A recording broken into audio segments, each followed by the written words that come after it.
Sevgili Kaya LC kanal takipçileri herkese merhabalar.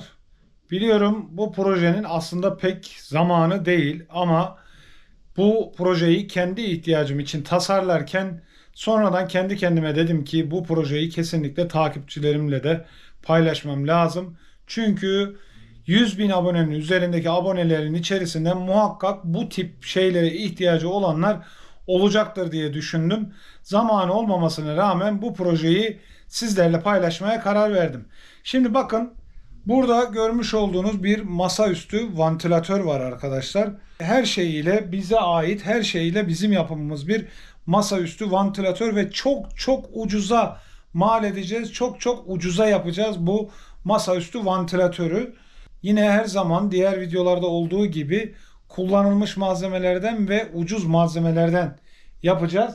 Çünkü bu tip bir masaüstü vantilatörün fiyatı ben geçen sene kamptayken 450 TL idi arkadaşlar. Ben de bunun üzerine müsait bir zamanda kendi vantilatörümü kendim yaparım diye düşünmüştüm. Çünkü benim çadırın içerisinde geceleri yatarken veya çadırımın önünde masamda otururken serinletecek bir şeye ihtiyacım vardı. Ve bunun için masaüstü vantilatör arayışına girmiştim. Ama dediğim gibi 450-500 TL olunca bir gün müsait olduğumda ben böyle bir şey yaparım diye düşünmüştüm. Şimdi işte bu videoda sizlerle bunu paylaşacağım ama bu vantilatörün birkaç güzel yönü var arkadaşlar. İlk olarak bu vantilatörün güzel yanı 12 voltla çalışıyor olması. Kampta, çadırda, arabanızda, istediğiniz her yerde isterseniz adaptörle isterseniz aküyle gayet güzel bir şekilde bu vantilatörü çalıştırıp buz gibi serinleyebilirsiniz. Aynı zamanda bu vantilatörü 12 volt yapmamın sebebi bu videodan sonra ilerleyen videolarda 12 voltluk lityum iyon pilli ve güneş enerjisiyle şarj olan bir power bank yapacağız ve bu 12 voltluk power bank ile 12 voltla çalışan bu vantilatörümü çalıştıracağım. Aynı zamanda da daha öncesinde yine kanalda yapım videosu var arkadaşlar. Böyle bir stüdyo ışığı yapmıştık kendimize. Bu 12 voltla çalışıyordu ve şarjlıydı. Ben bunun şarj ünitelerini şimdi bu powerbank projesini düşününce söktüm arkadaşlar. Bakın, bu da sadece gördüğünüz gibi buradaki jackından 12 voltluk bir adaptörle ışık verebilen bir stüdyo ışığı. Aynı zamanda bunu da hem çadırımın içine aydınlatma yapacağım hem de istediğim zaman çadırın önünde otururken masamın üzerine aydınlatsın diye bu yapacağımız 12 voltluk powerbank ile çalışan bir kamp lambası yapacağım arkadaşlar. Onun için bu projenin birçok kişinin işine yarayacak, birçok kişinin işini çözecek bir proje olduğunu düşünüyorum. Bundan dolayı videonun başlığını o şekilde attım. Kusura bakmayın, dediğim gibi yeri ve zamanı değil ama kesinlikle yaz aylarında veya başka türlü ortamlarda işinize yarayacak ve işinizi dört dörtlük çözecek projeler arkadaşlar. Bakın, bu vantilatörümüzün gördüğünüz gibi estetik olarak da her yeri dört dörtlük yapılmış bir şekilde. Motorumuz burada, 12 voltluk jack girişi arkadaşlar, hemen göstereyim şöyle. Evet, bakın motor kısmı ve 3,5 milimetre 12 volt girişi, açma kapama anahtarı arkadaşlar, vantilatörü çalıştırıp kapatabilmeniz için ve menteşeli olduğu için vantilatörümüz istediğiniz pozisyona ayarlanabiliyor sevgili arkadaşlar. Bakın, isterseniz böyle büküp çadırınızda herhangi bir yere asıp aşağıya doğru üflettirebilirsiniz. Veya bu şekilde ayaklı olarak kullanmak istemiyorsanız hemen şuradan böyle müsaadenizi isteyeceğim. Şu ayak kısmı çıkabiliyor. Ayak kısmını çıkardık ve ayarlı bir şekilde arkadaşlar istediğiniz yere sabitleyip istediğiniz şekilde kullanabileceksiniz. Bu ayaklar menteşeli olduğu için arkadaşlar her türlü pozisyona giriyor. Mesela isterseniz vantilatörünüzü bu şekilde yapıp tavana asıp tavandan aşağı doğru üflettirebilirsiniz. Veya vantilatörünüzü bu şekilde Z şekline getirip herhangi bir yüzey tutturduğunuzda işlem bitmiştir. Bu menteşeler sayesinde vantilatörünüzü istediğiniz pozisyonda ayarlayıp istediğiniz yere montajlayıp dört dörtlük bir şekilde kullanabilirsiniz. Bu vantilatörü yaptıktan sonra aklıma geldi. Daha doğrusu yaparken aklıma geldi. Ben bu vantilatörün ayağını aynı zamanda GoPro'mla masaüstü çekimler yaparken veya herhangi bir yere tutturmam gerektiğinde aynen bu menteşeli olarak motorumu üzerinden çıkarıp kullanabileceğim arkadaşlar. Çünkü motorunuz vantilatörünüzden ayrılıyor. Hemen şu boru kısmına geçirdiğinizde arkadaşlar, ben ölçülerini tam almama rağmen 3 boyutlu yazıcının ufak hatalarından dolayı hafif gevşek kaldığı için ben buralara koli bandıyla 1-2 tur sardırıp sıkı geçmesini sağladım. Siz de isterseniz bu şekilde yapıp motorunuzu buraya geçebilir şekilde gördüğünüz gibi yapabilirsiniz ve bu şekilde kullanabilirsiniz. İsterseniz de motorunuzu çıkarıp bu menteşeli ve ayaklı yapıyı herhangi bir malzemenizle dört dörtlük kullanabilirsiniz. Evet, şimdi isterseniz bu vantilatörün yapım işlemlerine geçelim ve bize hangi malzemeler lazım onları görelim. Fakat ondan önce her zamanki gibi sponsorluk videomuzu izleyelim. JLC PCB firması gördüğünüz gibi arkadaşlar çok profesyonel baskı devreler yapabilen bir baskı devre firması. Bu adamlar 5 tane 10 santime 10 santim kadar PCB'yi 2 dolara basıyorlar sevgili arkadaşlar. Eğer siz de tasarladığınız, çizdiğiniz baskı devreleri profesyonel olarak bastırmak istiyorsanız JLC PCB firmasıyla çalışabilirsiniz arkadaşlar. JLC PCB'nin linki aşağıda açıklamalar kısmında olacak. Linke tıklayıp o link üzerinden siteye çizdiğiniz baskı devrelerin Gerber dosyasını yükledikten sonra siparişinizi dört dörtlük bir şekilde JLC PCB firmasına verebilirsiniz. Evet sevgili arkadaşlar, bu gördüğünüz vantilatörün yapımı için bize neler lazım? Şimdi onları görelim. Bakın burada gördüğünüz gibi birkaç parça 3 boyutlu yazıcıda yazdırdığımız malzemeler var. Hiç merak etmeyin, bunları açıklamalar kısmında linkini koyacağım. Siz de indirip 3 boyutlu yazıcıyla bu parçaları yapıp kendi vantilatörünüzü rahatlıkla yapabilirsiniz. Bunların yanı sıra, bu 3 boyutlu parçaların yanı sıra gördüğünüz gibi şurada boruların üzerine koyduğum menteşe kısmını oluşturan plastik parçalar da var. Bunların da verileri yine o dosyanın içerisinde olacak. İndirip yazabilirsiniz. Peki şimdi bizim bu kullandığımız PVC borular kaçar santim boyunda olacak ve kaçar adet olacak, onları söyleyelim. Bakın, ayaklarını oluşturan PVC borular 14 santim boyunda sevgili arkadaşlar. 2 tane 14 santim boyunda kesilmiş PVC boru. Bende bunların makası vardı. Ben makasla kestim ama makası olmayanlar da herhangi bir Dremel tarzı bir şeyle veya spiralle veya demir testeresiyle falan rahatlıkla bu boruları PVC borulardan kesebilirler arkadaşlar. 17 santim uzunluğunda bir yükseltimizi, vantilatörümüzün yüksek borusunu oluşturan PVC borumuz arkadaşlar. Bir adet ondan 12 santim boyunda bir adet PVC boru, bir de 10 santim boyunda küçük PVC borumuz var arkadaşlar. 10 santim boyunda bir adet, 12 santim boyunda bir adet, 17 santim boyunda bir adet ve 14 santim boyunda da 2 adet PVC boru hazırlıyorsunuz kendinize. Daha sonra yaparken göreceksiniz, bu menteşeleri tam hareket etme ekseninde yerleştirmeniz gerekecek arkadaşlar.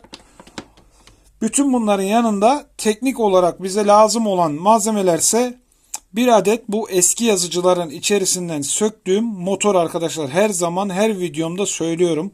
Hurda malzemelerinizin kullanılabilir kısımlarını atmayın. Bunlar size eninde sonunda para olarak geri dönecektir diye. Ya da bulabiliyorsanız öyle hurdalar, bu hurdaların içerisinden bunları söküp saklayın diye birçok videomda söylüyorum. Bununla ilgili de birçok videom var arkadaşlar. İşte yine eski yazıcıdan söktüğüm bir DC motor. Bu motor 24 volt aslında ama 24 voltta çok devirli döndüğü için biz bu işte kullanacağız. Kuvvetli, güçlü bir DC motor arkadaşlar. Vidalarına varıncaya kadar ben saklamışım. Bakın ki yaptığımız düzenekte bu motoru sabitlerken yine bu vidaları kullanarak sabitleyeceğiz arkadaşlar. Bu 3 boyutlu yazıcıda yazdırdığımız parçaların içerisine. Neyse, bunun yanı sıra motorun arka kısmına hem kapak görevi görecek hem de aç kapa ve adaptör girişi olarak kullanacağımız giriş montajlanacak. Bunlar harika bir şekilde, çok güzel bir şekilde oturuyor. Biraz önce videonun başında gördüğünüz gibi arkadaşlar. İşte bu 3 boyutlu yazıcıdaki parçaları yazdırdıktan sonra bunları yerlerine yerleştireceğiz. Bir adet açma kapama anahtarı, bir de Gördüğünüz gibi 3,5 milimetre soket arkadaşlar. Jack soketi. Bunları her elektronik malzeme satıcısında rahatlıkla bulabilirsiniz. Yine 3 boyutlu yazıda yazdırdığımız ve somunları kelebek somun haline getiren malzemelerimiz arkadaşlar. Bunların ortasına da gevşemeyen somun kullanıyoruz arkadaşlar. Eğer gevşeyen somunlardan kullanırsanız yapacağınız vantilatörün bu eksenleri tutunamayıp düşebilir. Onun için gevşemeyen somun kullanıyoruz. Bilginiz olsun. Ve bütün bunların yanı sırada metrik 5 civata lazım olacak bize.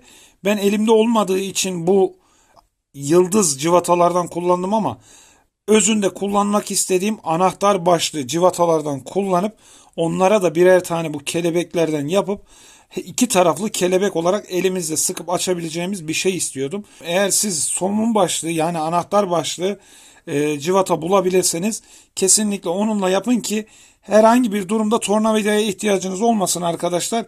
Karşılıklı ikisini elinizle sıkıp sabitleyebilirsiniz vantilatörünüzü.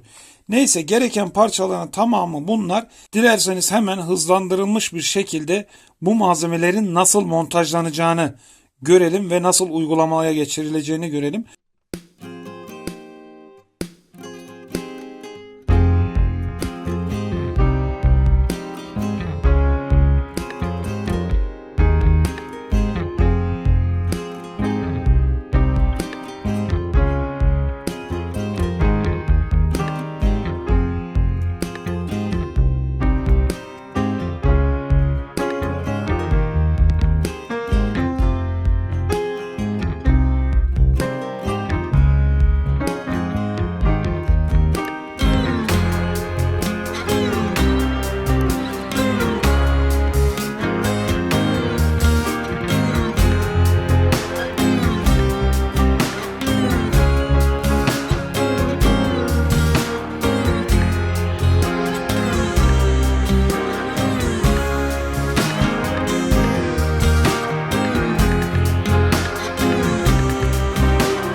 Arkadaşlar gördüğünüz gibi vantilatörümüzün ayak kısmı ve motor kısmı hazır. Sadece ve sadece şu an pervanesini montajlamaya kaldık.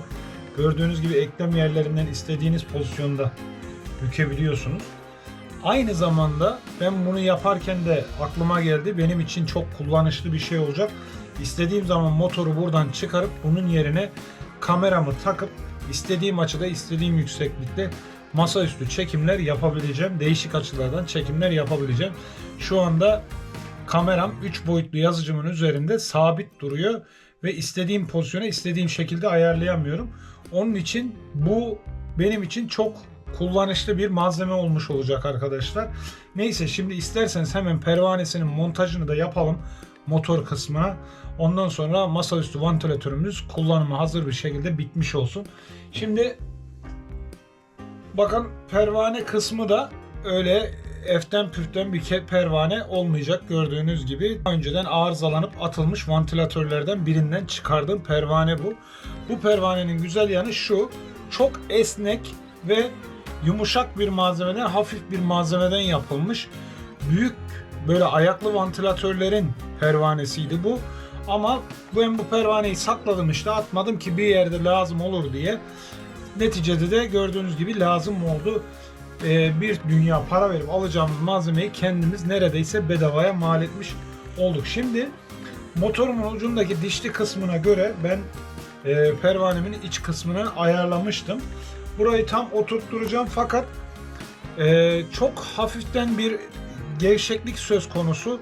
Bu gevşeklik aslında elle hissedilmiyor ama motor dönmeye başladıktan sonra zamanla, bir müddet sonra pervane motorun milinden çıkıyor arkadaşlar. Çıkmasın diye ben burayı İran yapıştırıcısı dediğimiz şu epoksi yapıştırıcılar var ya, iki tüpü karıştırıp yaptığınız, onlarla yapıştıracağım arkadaşlar.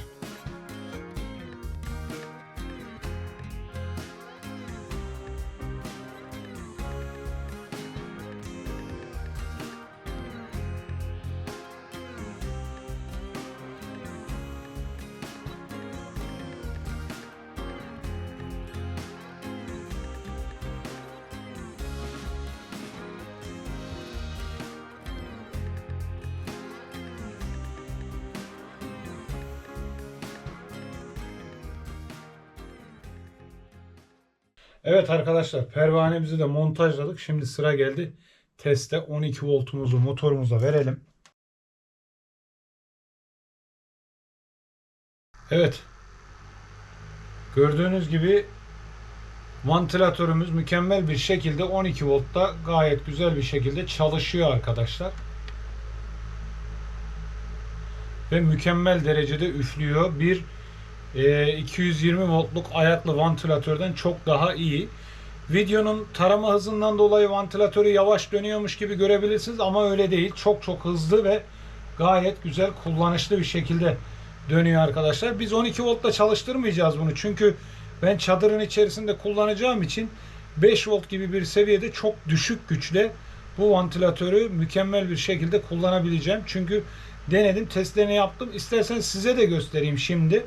Hemen kapatalım şu elimizi kolumuzu kaptırmadan pervaneye. Evet, kapattık. Evet arkadaşlar, şimdi 5 volt gibi bir seviyede size bu vantilatörün harcadığı gücü göstereceğim. İnanın şaşıracaksınız ve performansı da müthiş derecede etkili. Hemen şimdi size bu durumu göstermek istiyorum. Şurada 3,5 mm bir jack kablom var. Bu jack kablomu ben şimdi buraya takacağım. Ve hemen güç kaynağımla 5 volt uygulayacağım fana. Evet, 5,1 volt. Hemen bir çalıştıralım bakalım.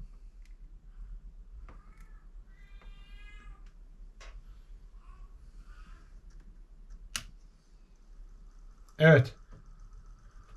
Pardon. Ters vermişim. Tersi üflüyor. Evet, şimdi gayet güzel ön tarafa doğru üflüyor arkadaşlar ve mükemmel.